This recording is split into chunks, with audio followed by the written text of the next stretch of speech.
El día de hoy hablaremos del tejido epitelial, que es uno de los 4 tejidos básicos de todo órgano.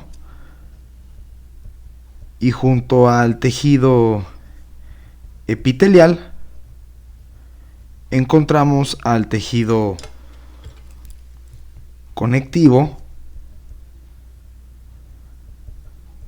al tejido muscular y por último al tejido nervioso. Previamente al estudio del tejido epitelial, definamos el concepto de tejido.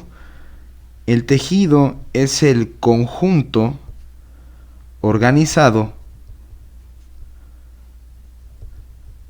de células especializadas con una o varias funciones en común,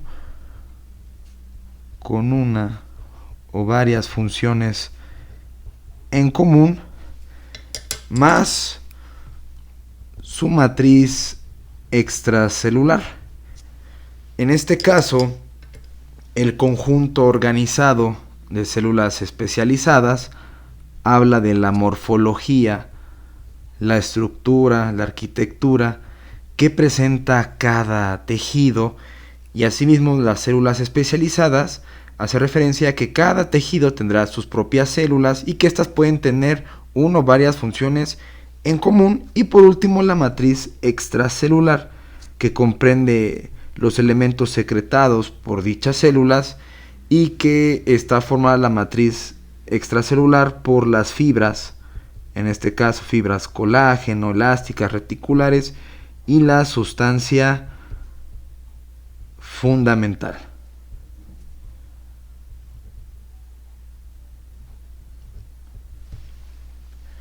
Ahora, si yo mantengo el concepto de tejido, en este caso el tejido epitelial,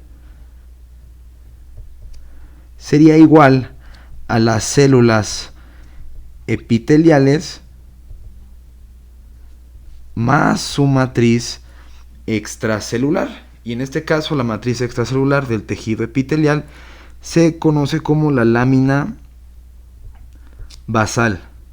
Y dicha lámina, junto a la lámina reticular, que la forma el tejido conectivo conjuntivo, forman a la membrana basal.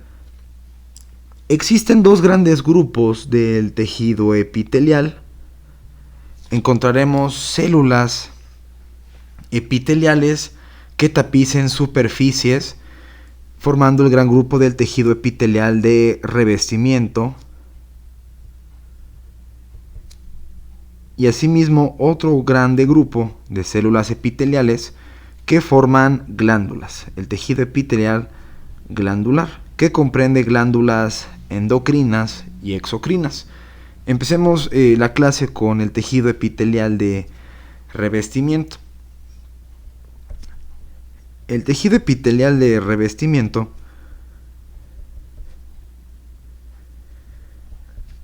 propiamente tapiza a las superficies corporales,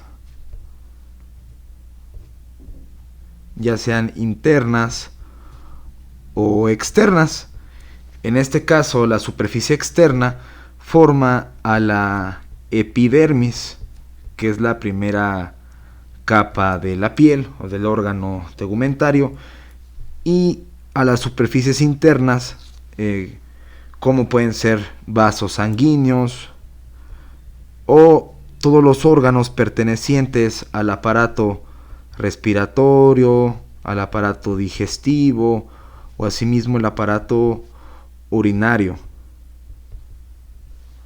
El tejido epitelial de revestimiento siempre estará formado por un gran número de células epiteliales que se encuentran muy contiguas, muy pegadas entre sí.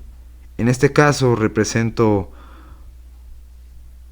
a 4 células cúbicas muy pegadas entre sí, formando una membrana. Recordemos que si son células de forma cúbica presentarán un núcleo central y asimismo un núcleo redondo. Más adelante veremos que la forma cúbica no es la única presente que se encuentra tapizando las superficies corporales. Muy bien, a partir de este esquema podemos mencionar características importantes del tejido epitelial de revestimiento. Características. Una de las características que posee dicho tejido epitelial de revestimiento es el gran número de células que presenta. Entonces siempre habrá un gran número, un alto número celular en las membranas. La segunda característica es inferencia de la primera. Si existe un gran número celular, están muy pegadas entre sí. Entonces el espacio intercelular entre ellas es escaso o casi nulo. Entonces la segunda característica es un pobre espacio intercelular. Ahora, para que estén tan pegadas entre sí dichas células, necesitan de uniones celulares. Entonces la tercera característica es la presencia de uniones celulares, o antiguamente llamadas contactos celulares.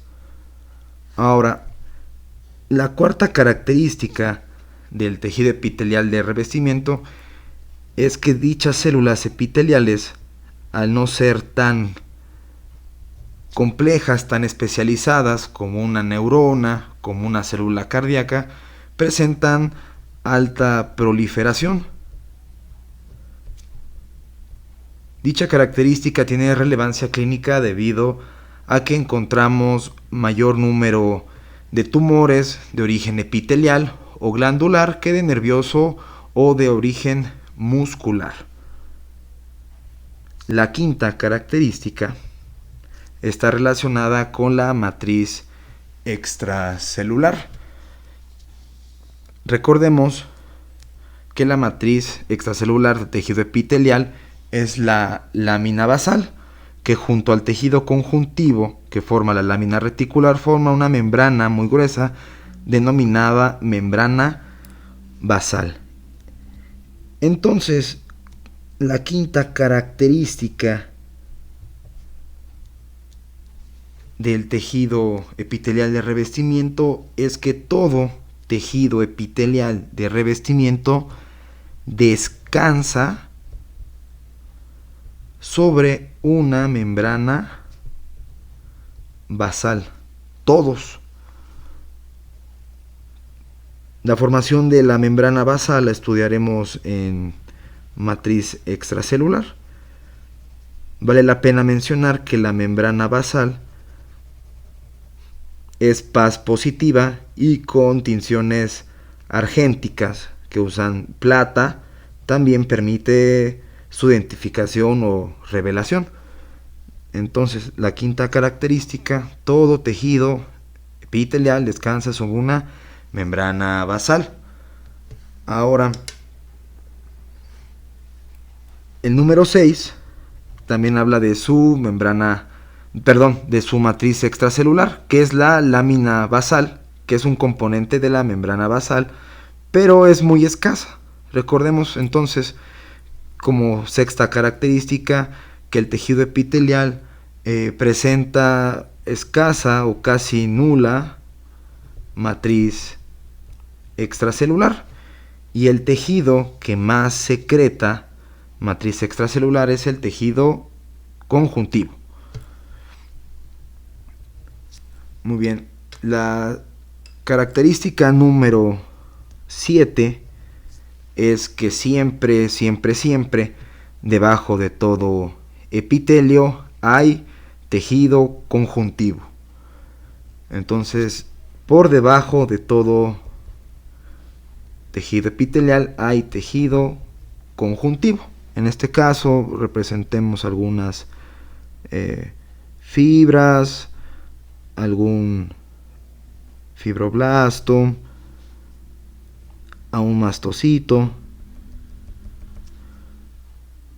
a un adipocito. Número 7. Ahora, recuerden que en el tejido conjuntivo hay una gran cantidad de vasos sanguíneos.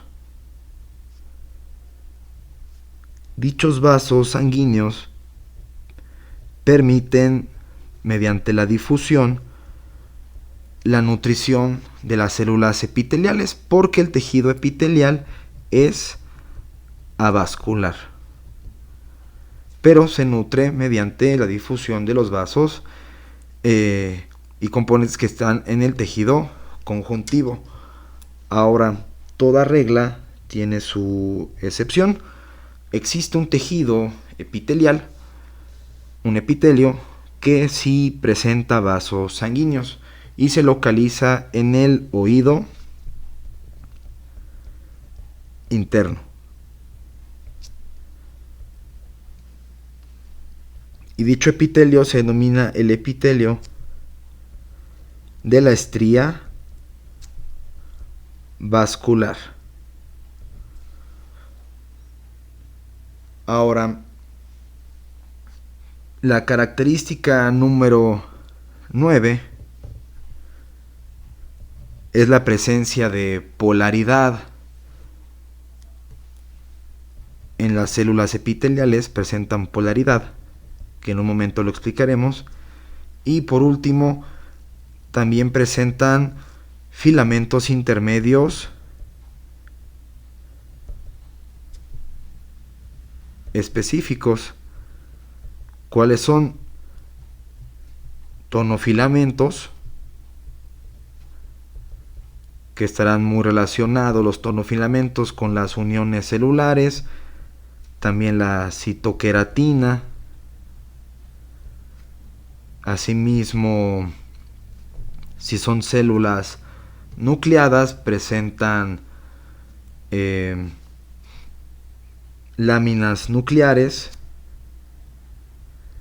y habrá algunas células que derivan del mesénquima y presenten en este caso vimentina. Muy bien, hablemos del concepto de la polaridad. Era el número 9, polaridad. La polaridad no hace referencia a cargas dentro de la célula, sino de los lados, la localización que pueda tener los elementos de la célula. En este caso representemos una célula cilíndrica, entonces tendría un núcleo alargado y central. Y observando esta célula apreciamos que presenta 3 lados laterales, en este caso 2, un lado apical y un lado basal. Dichos lados de la célula se denominan dominios. Entonces yo tengo un dominio lateral, un dominio basal y por último un dominio apical. La polaridad entonces habla de las modificaciones del plasmalema apical o de las uniones de las células. Para que puedan estar tan en contacto las células entre sí, en el dominio lateral necesitan la presencia de uniones. En este caso, la unión más apical se conoce como la zónula ocluyente, que son uniones herméticas y que presentan las proteínas integrales ocludina y claudina. Debajo de dicha unión encontramos otra unión denominada zónula adherente,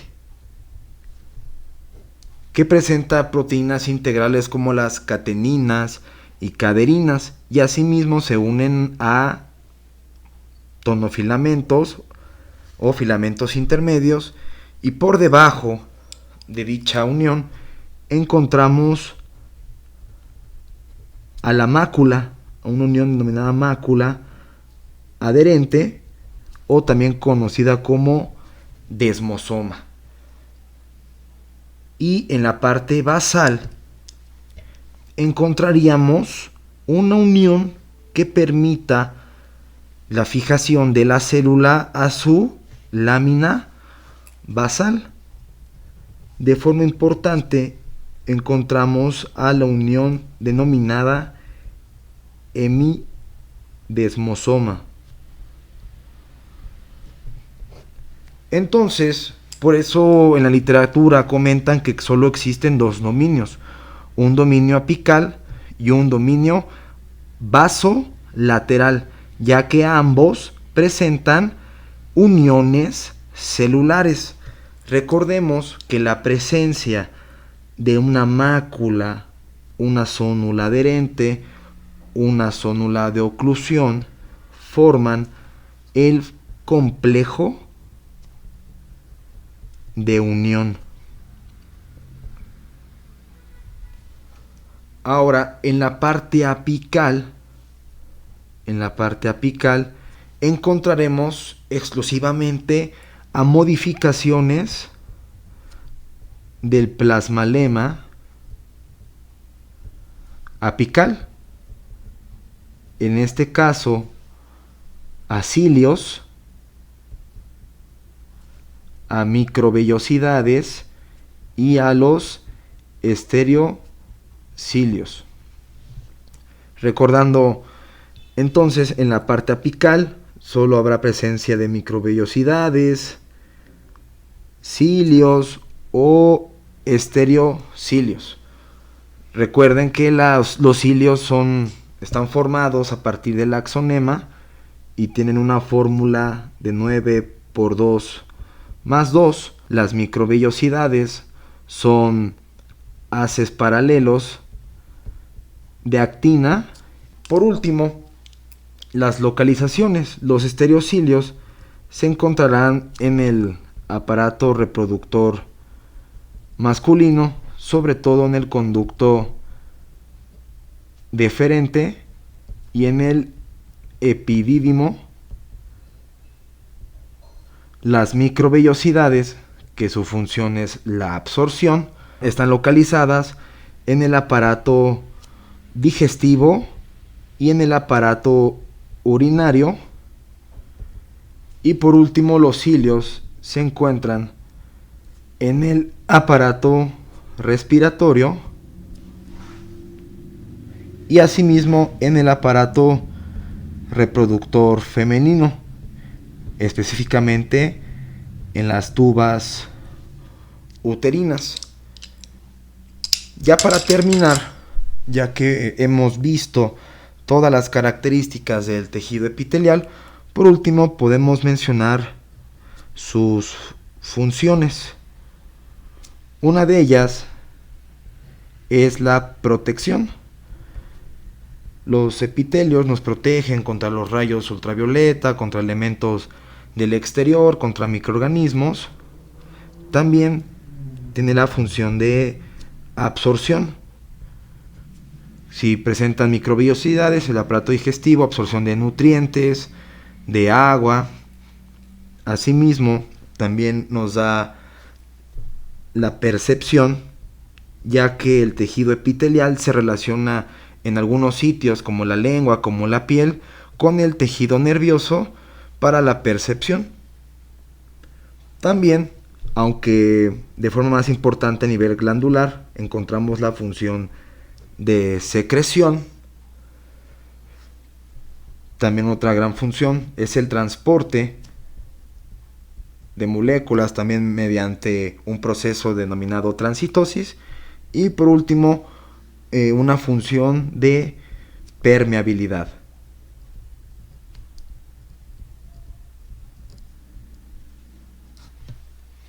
Ahora mencionaremos la clasificación y nomenclatura de los epitelios. Algo importante a considerar es la forma celular. Podemos encontrar formas planas o escamosas. Dicha célula es plana con un núcleo aplanado, una forma cúbica con un núcleo central y redondo u ovoide, una forma cilíndrica con un núcleo alargado que puede estar en el centro o asimismo en la base, y por último una forma globosa o también llamada cupular, en forma de cúpula. Y por último hay que considerar el número de capas que pueden presentar los epitelios. Si presenta una capa, se le conocerá como simple. Si presenta dos o más capas, se le conoce como estratificado. Ahora, fuera de esa nomenclatura, pero es importante mencionar, es el pseudoestratificado, los epitelios pseudoestratificados. Dichos epitelios se denominan así. Pseudo es parecido a una estratificación.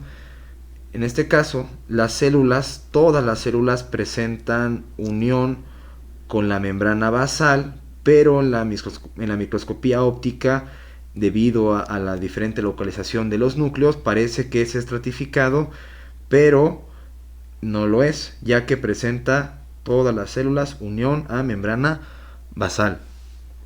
Por último, mencionemos ahora entonces la nomenclatura de los epitelios. Siempre mencionaremos, empezando por epitelio, el epitelio. Después mencionaremos la forma, un epitelio plano, cilíndrico, cúbico. Después mencionaremos el número de capas, y puede que mi nomenclatura haya terminado. Hasta ahí, con un epitelio plano simple, por ejemplo. Pero puede aún mencionarse de forma vulgar, por así decirlo, sus apellidos. Si hablamos de un epitelio que es plano y que es estratificado, se le puede mencionar la presencia o no de estrato córneo, sin o con estrato córneo. Asimismo, si en este caso la forma celular es cilíndrica, puede presentar modificaciones del plasmalema apical, y habrá que mencionar las modificaciones del plasmalema apical. Y por último, si también hablamos de células cilíndricas, si están relacionadas con células caliciformes, que son células productoras de moco. Ahora tengo representado a la mayoría de mis epitelios, entonces mencionemos su forma y asimismo la localización de dichos epitelios. Empecemos por el epitelio plano simple, donde observamos una membrana, ¿no?, hecha por varias células epiteliales, formas planas, núcleos planos, y que solo se observa una capa. Epitelio plano simple. ¿Dónde se localiza? En el riñón, sobre todo en el asa de Henle, en los alveolos pulmonares, asimismo en el oído interno. También se localiza en el endotelio. El endotelio es la denominación del epitelio plano simple que recubre a los vasos sanguíneos, y también lo encontramos en el mesotelio. El mesotelio, asimismo, la denominación del epitelio plano simple que recubre a las famosas 3 P's. En este caso, dichas 3 P's corresponde al pericardio, a la pleura y al peritoneo. El siguiente epitelio es el epitelio estratificado sin estrato córneo. La diferencia entre un epitelio estratificado con estrato córneo es la presencia de núcleos en su última capa. Cuando no tiene estrato córneo sí se aprecian núcleos en la última capa, y cuando presenta estrato córneo no se aprecian, no hay núcleos. Esa es una forma de distinguirlos, aparte de que ya sea con o sin estrato córneo, el epitelio presenta un patrón ondulatorio. ¿Dónde encontramos el epitelio plano estratificado sin estrato córneo? En la boca, en el esófago, en la vagina, en la epiglotis, en el ano y en el exocervix. Entonces la función del epitelio plano estratificado sin estrato córneo es de protección, ¿no? Ya que todos estos órganos son órganos de alta fricción, mientras que el epitelio plano estratificado con estrato córneo lo localizamos en la piel.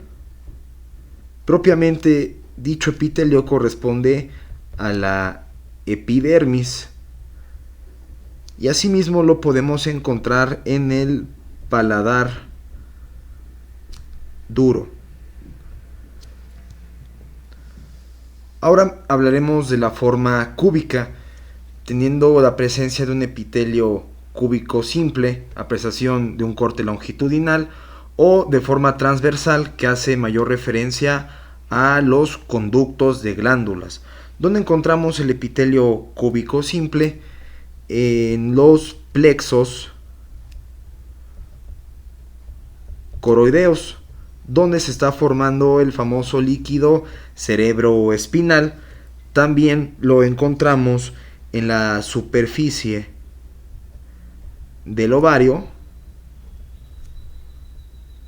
También el epitelio cúbico simple lo encontramos en los conductos glandulares de pequeño calibre, y asimismo se encuentra relacionado con la glándula tiroides. Rodea al folículo tiroideo.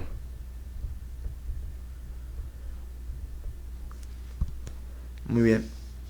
Ahora, el epitelio cúbico estratificado lo localizamos en los conductos de las glándulas sudoríparas.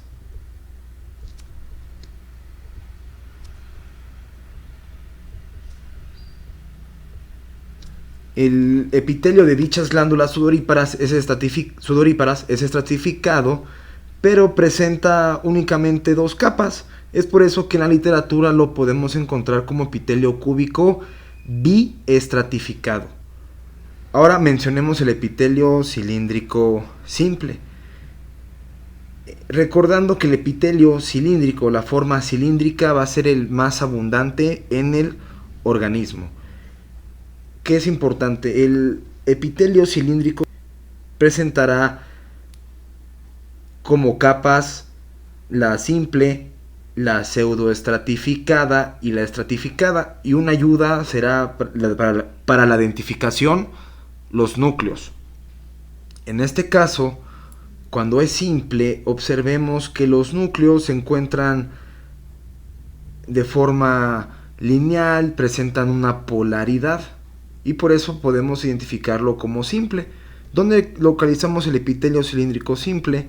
En los túbulos colectores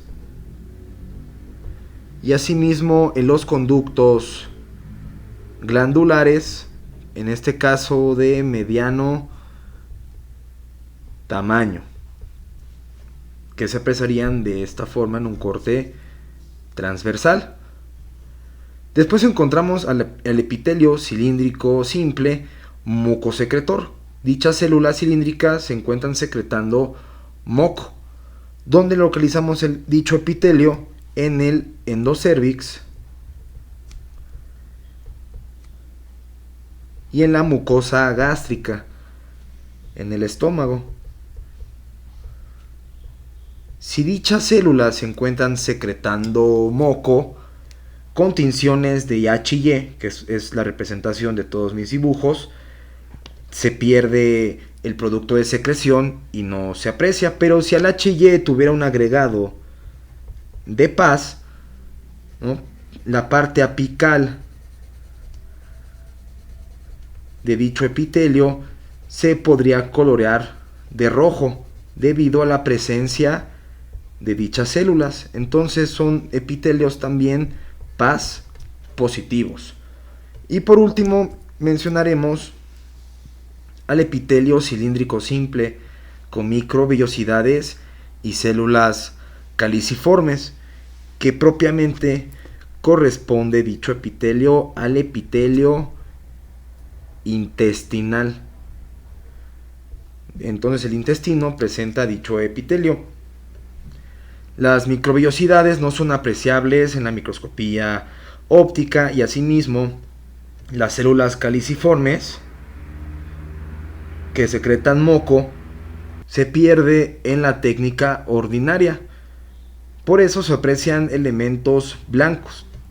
Pero si yo a mi H&Y le agrego paz, podría yo colorear el producto de moco de las células caliciformes, y asimismo las microvellosidades presentan gran glucocáliz, que son elementos glucoproteicos, y podría en este caso revelar a las microvellosidades con su glucocáliz, que es paz positivo. Entonces dichos epitelios, el cilíndrico simple mucosecretor y el cilíndrico simple con microvellosidades y células caliciformes, son paz positivos, pero la diferencia se encuentra que en la zona apical de las células mucosecretoras podemos observar la tinción de paz positiva y la relación de los núcleos basales, mientras que en el epitelio intestinal solo se aprecia la coloración magenta en las células caliciformes y en la parte apical correspondiente a las microvellosidades con el glucocáliz. Continuando con los epitelios cilíndricos, tenemos el epitelio cilíndrico simple ciliado, localizado en las tubas uterinas y también en los bronquiolos. En la microscopía óptica sí se aprecian los cilios, se aprecian como pequeños pelitos cortos, ¿no?, en este caso en la parte apical de las células cilíndricas. También encontramos el epitelio cilíndrico pseudoestratificado con células caliciformes y cilios. En pocas palabras, hablamos del epitelio respiratorio. Ahora, en este esquema se puede apreciar diferentes localizaciones de los núcleos, en la base, en el centro o en el ápice, pero todas las células tienen contacto con su membrana basal, por eso se denomina pseudoestratificado, y asimismo es un epitelio paz positivo, donde se va a colorear de color magenta el moco localizado en las células caliciformes. También podemos apreciar el epitelio cilíndrico pseudoestratificado con estereocilios, Los estereocilios en la microscopía óptica se ven como pelitos más largos que los cilios, así los podemos distinguir. Asimismo veremos núcleos en diferentes localizaciones, pero hay ausencia de células caliciformes. Dicho epitelio se localiza en los conductos deferentes, en el conducto deferente, y asimismo en el epidídimo. Ahora, también encontramos al epitelio cilíndrico estratificado, localizado en el conducto del colédoco, en algunas porciones de la uretra y también en la conjuntiva. En relación a la conjuntiva es importante mencionar que es un epitelio cilíndrico estratificado, pero presenta presencia de células caliciformes. Y por último hablaremos del urotelio, también denominado epitelio transicional o epitelio urinario. Dicho epitelio es un epitelio estratificado donde la última forma celular es globosa o en forma de cúpula, cupular. Dicho epitelio se localiza desde los cálices mayores a la uretra. Ahora, en el ejemplo de un corte de vejiga, cuando la vejiga esté llena, va a resistir alta presión hidrostática y la forma de la última capa será plana, pero cuando se encuentre relajada tendrá forma globosa. Por último, hagamos la distinción del epitelio transicional con el epitelio de transición. El epitelio de transición hace referencia a cambios bruscos de epitelios. Entonces son cambios también de órganos. En el ejemplo de la unión gastroesofágica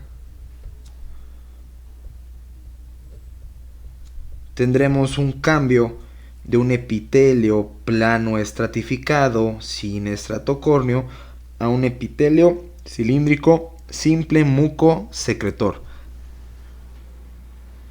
Continuando con el estudio del tejido epitelial glandular, veremos que las células epiteliales forman glándulas, en este caso endocrinas y asimismo exocrinas. Las glándulas endocrinas propiamente se estudian en el sistema endocrino, pero marquemos algunas diferencias importantes.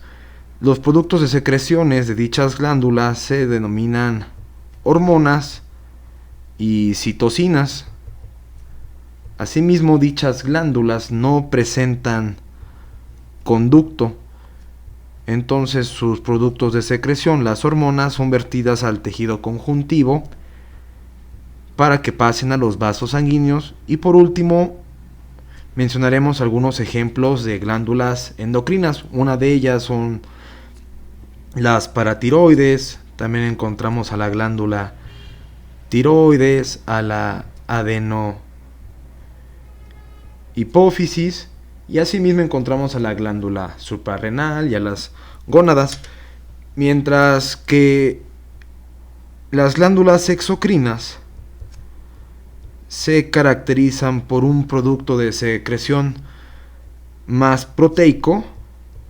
En este caso secretan también enzimas y elementos glucoproteicos.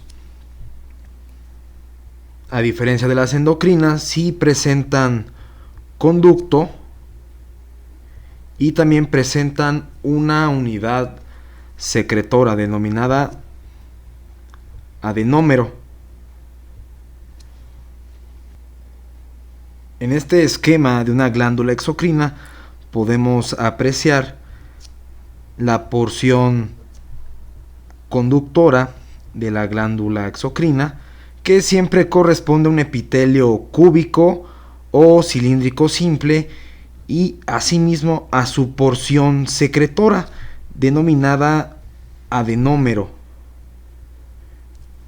Recordando que las glándulas exocrinas secretan elementos proteicos y que dichos elementos son acidófilos, los vamos a encontrar en la parte apical de dichas células del adenómero. Y existe una gran relación histológica que se encuentren en la parte apical para que dichos productos sean vertidos a la luz del conducto y así se transporten a la luz principal del órgano. Por eso en los cortes encontramos gran acidofilia apical en el adenómero, o en ciertos casos se puede apreciar los gránulos de secreción de color rojo, y en la parte basal encontramos una basofilia basal. Asimismo, al adenómero o a la porción secretora de las glándulas se le denomina en relación a la forma que tengan. Si el adenómero tiene forma de tubo, se denomina tubular. Un ejemplo de una glándula con adenómero en forma tubular y recta serían las glándulas intestinales. Asimismo encontramos una forma alveolar que hace referencia a un adenómero con una luz amplia, y el claro ejemplo son las glándulas mamarias.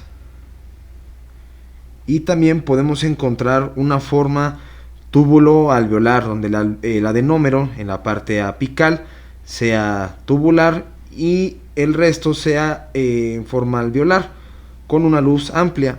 El claro ejemplo son las glándulas salivales mayores. También encontramos una forma acinar donde la luz que se relaciona con el conducto es muy pequeño y las células que representan el acino tienen forma de pirámide trunca. En este caso trunca porque no presentan la parte más amplia que tiene su vértice. Es como si se lo hubieran cortado. El claro ejemplo son las glándulas parótida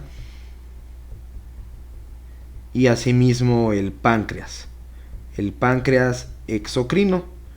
Y la forma sacular es una forma muy parecida al alveolar, pero donde la luz sí está ocupada por células secretoras. El claro ejemplo es la glándula sebácea. Ahora, en relación al conducto, si dicha glándula posee un único conducto, se le denomina simple, un conducto simple. Pero si ese conducto simple presenta en este caso